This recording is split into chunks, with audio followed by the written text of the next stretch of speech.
Hello, ladies and gentlemen. My name is Amber Triunfo, and I am going to be talking about why it is bad to be spanking our kids.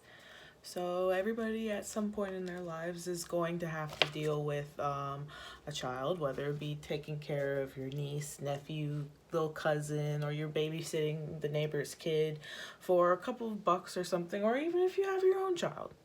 We're going to have to, take care of a kid, and instinctually we want what's best for the kid. We want to have a good relationship with the kid, and inevitably, discipline has to come into the picture. Now, when we think of discipline, a lot of people unfortunately think of spanking, but that's not necessarily the best way to go. It's actually a big way to let your child down, and it disrupts the emotional bond between you and the kid.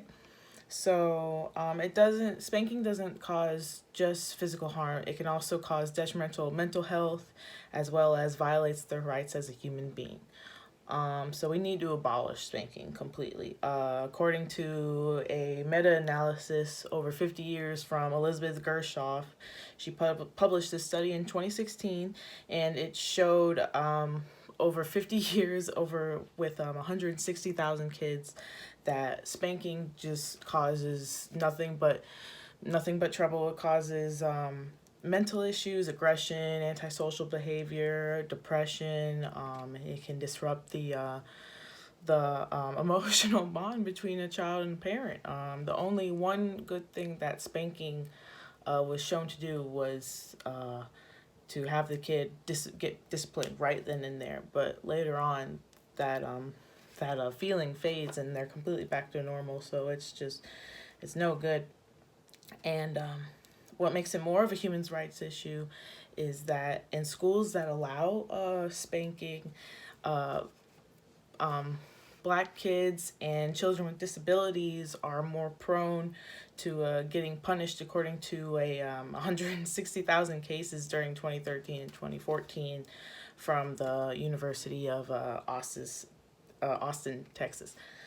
Um, and also in the 1800s, it was a norm for men to hit their wives when they're acting out of control, but now that's considered domestic violence. So, we just got to change our ways, really. In 2016, CDC put out a technical package to prevent child abuse and neglect, and it suggested that we strengthen the economical support for families, we change societal norms to support parents and positive parenting, and for the children, we practice positive enforcement.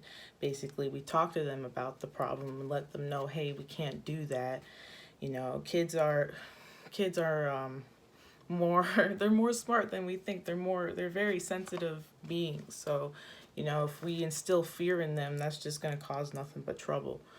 Unfortunately, we take a privilege away for a decent amount of time, for a reasonable amount of time. That's something. And